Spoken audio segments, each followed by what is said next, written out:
It's 11:47 p.m. and you are lying in the bed, replaying a conversation from earlier during the day. Somebody asked you for a favor. You didn't want to do it because you were already exhausted, you were already overwhelmed, you were already stretched thin. But somehow you heard yourself say, "Of course, I am happy to help." And now you are angry, not at them, but at yourself because this is not the first time और अंदर से एक आवाज आ रही है, why do I keep doing this? If you have ever said yes when every part of your body wanted to say no, this video is for you. Because people pleasing is not about being nice. It is about needing approval so badly that you abandon yourself to get it. You don't lose yourself all at once. You lose yourself with one unwanted yes at a time. Most people think people pleasing is a personality trait. It is not, it is an adaptation. Imagine being a 6-year-old. You cannot pay bills, you can't leave the house, you can't choose your own environment. Your survival is dependent on connection. So your nervous system becomes a detective. Who is upset? Who is disappointed? What do I need to do to keep everyone okay? Maybe you learned that good children don't argue, or good children don't upset other people, or good children don't need too much. And slowly, you stopped asking, "What do I want?" and started asking, "What will keep me loved and connected? What will help me belong?" That strategy made sense back then, but many of us are still living by the 6-year-old rules.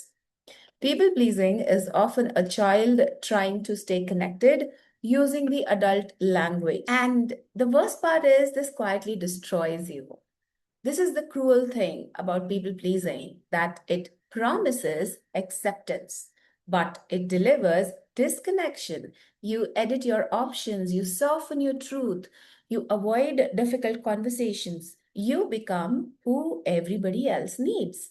And then one day you realize nobody actually knows you because they have only met your adaptation, not the real you, not your truth. Maybe you have done this. Someone says, "I hate coffee," and you love coffee, but somehow you end up replying, "Yeah, yeah, me too. I hate coffee." Tiny moment, tiny self abandonment. Repeat that 1,000 of times, and eventually your entire life starts to feel unfamiliar. Not because somebody stole it, because you slowly traded it away. Dream by dream, boundary by boundary, truth by truth. The price of belonging everywhere is belonging nowhere, including yourself. The more approval becomes your goal, the less your life feels like your own. Now, for me or for many people that I work with, there comes a moment, a breaking point. Not because people stop criticizing you, but because you realize no amount of people pleasing prevents criticism.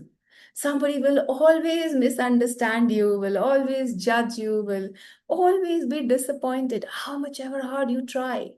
And suddenly the question changes. It stops being, "How do I make everybody happy?" and becomes, "Why am I making their happiness my responsibility?"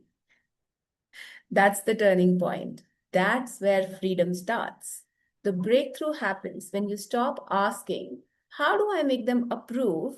and start asking, "Why do I need them to?" And this is the foundation of a new relationship with yourself. Most people think that growth or healing means becoming fearless. It doesn't. The people pleasing may never completely disappear. That part still wants safety, still wants acceptance, still wants connection, and that's okay. The goal is not to kill that part. The goal is to stop handing it the steering wheel. Now, when it says, "What if they get upset?" you can answer, "They might." When it says, "What if they don't like me?" you can answer, "They might not." When it says, "What if they leave?"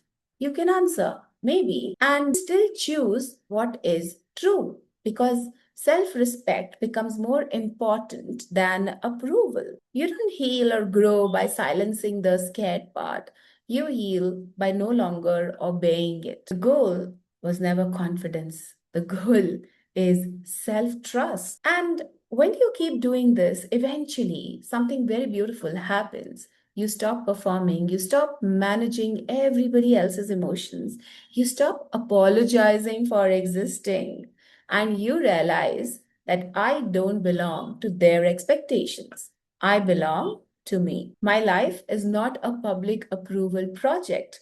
My voice matters, my needs matter, my truth matters. Not because everybody agrees with it, but because it is mine. And maybe that's the identity that we are trying to build.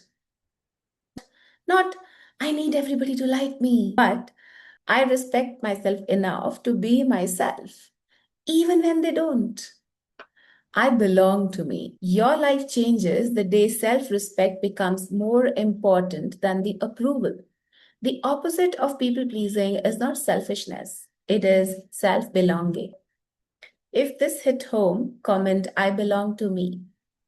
Not for me, but for yourself. Because healing or growth starts the moment you stop asking the permission to be who you already are. If you like this video, please subscribe to my channel and hit the like button. If you're listening on Spotify, please share it with somebody who really needs to hear it. If you want to book a call with me, I will leave a link in the description box and you can book a call with me, or you can even reach me on my Instagram channel. It is at ShapeSpice, ShapeSpice. I will link it in the description. Thank you so much for being here with me, listening in to me, and I'll see you in the next one. Bye.